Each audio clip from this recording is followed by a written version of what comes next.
السلام علیکم ویورز، کیا حال ہے؟ ٹھیک ہے ویورز، مولوی صاحب نے نماز باجماعت پڑھائی، دعائے خیر کے لیے ہاتھ بلند کیے اور بڑی رقت تمیز آواز میں انداز میں فرمایا کہ مالک، میں گناہ گار آدمی ہوں، میرے سارے گناہ معاف فرما دے۔ پیچھے مجمع جو بیٹھا تھا ویورز، وہ سارے زور سے چلائے آمین۔ اب یہ چیز مولوی صاحب کو ناپسند آئی کہ یہ کیا طریقہ ہوا، خیر نظر انداز کیا۔ پھر مولوی صاحب نے دعا کی، مالک جتنے صغیرہ کبیرہ گناہ مجھ سے سرزد ہو گئے ہیں، اپنی رحمت سے درگزر فرما۔ وہ پیچھے مجمع پھر زور سے چلایا آمین۔ اب مولوی صاحب کا صبر کا دامن تانگ پڑنے لگا، لیکن خیر انہوں نے پھر ایوائڈ کیا۔ پھر کہا یا اللہ، بھی یا اللہ ہی کیا ہونا ویوس، تو جناب پیچھے زور سے آمین۔ مولوی صاحب نے رخ پھیرا، واپس ایسے کیا مقتدیوں کی طرف، نمازیوں کی طرف۔ ان کی پہلی جو نظر پڑی وہ راجہ صاحب پر تھی۔ مولوی صاحب نے کہا مالک میرے بھی معاف فرما اور یہ راجہ صاحب کے بھی معاف فرما۔ یہ جو صدیق سنیارے کے دو گناہ رقبہ دبائے بیٹھے ہیں اس سے نظر انداز کر، ان کا وہ گناہ معاف کر۔ یہ دعا سن کے ویورز ایک آمین کم ہو گئی تھی۔ پھر مولوی صاحب کی نظر پڑی کیسر کسائی پر، اور مولوی صاحب نے بڑے رقت تمیز لہجے میں کہا مالک کیسر کسائی کے بھی گناہ معاف فرما۔ یہ جو آٹے کے پیڑے میں سوئیاں ڈال کر لوگوں کے مویشیوں کو کھلا دیتا تھا، پھر وہ اندر سے زخمی ہو کر دم گھٹنے سے مرنے کے نزدیک ہوتے تھے تو یہ جا کر ذبح کر لیتا تھا، اور سستا گوشت لے کر مہنگے داموں بیچ کر اس نے بڑی کمائیاں کی ہیں، اس کمائی کے وبال سے اس کی حفاظت فرما۔ ویورز ایک اور آمین کم ہو گئی تھی۔ پھر ساتھ ہی ملک صاحب پر نظر پڑی۔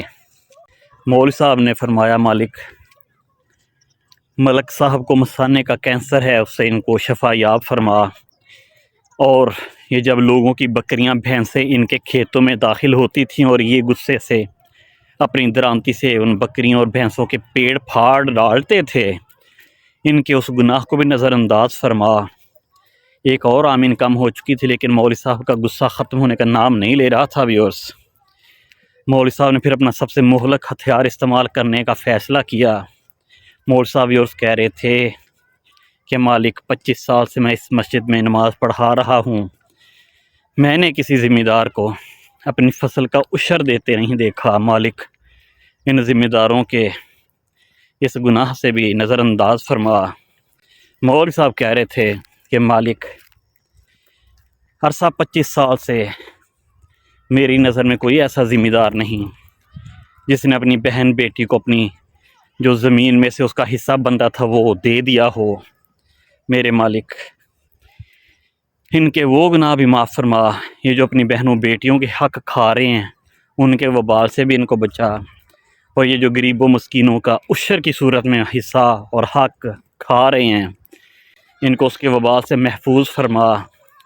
یہ بات کر کے مولوی صاحب نے لمبی آمین کہہ کر منہ پہ ہاتھ پھیرا اور اپنے حجرے میں جا کر بیٹھ گئے۔ اگلی نماز کے ٹائم سے پہلے پہلے ویورز گاؤں والوں نے مولوی صاحب کا حساب کر دیا تھا، اور مولوی صاحب کو انہوں نے مسجد سے نکال دیا تھا۔ کوئی ایسا مولوی وہ تلاش کر رہے تھے جو ان کی ذاتی زندگی پر حملے نہ کرے۔ پھر ان کو کہیں سے مل گیا، پھر وہ پورے گاؤں والے امن و امان سے رہنے لگ گئے۔ ویورز تھوڑی تھوڑی تنخواہوں پہ جو علماء کرام یا مولوی حضرات مسجدوں میں بیٹھے ہوتے ہیں ان کے ساتھ رعایت فرمایا کریں۔ اور دوسرا، فصل اتر رہی ہے، آج کل تقریباً ختم ہو چکی ہے فصل خریف کی کٹائی، آگے تو لوگ گندم بیج بھی چکے ہیں، تو جو اللہ اس کے رسول نے عشر کا نظام رکھا ہوا ہے وہ اپنے علماء کرام سے پوچھیں، ذمہ دار بھائی وہ عشر دیں، اور جو حق اللہ تعالیٰ نے، اللہ کی شریعت نے خواتین کے لیے، بہو بیٹیوں کے لیے، بہنوں کے لیے رکھا ہے انہیں وہ حق ضرور عطا کریں۔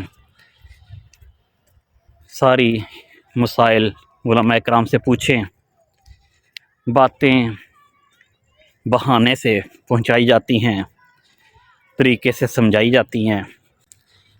دعا ہے کہ اللہ تعالیٰ مجھے اور آپ کو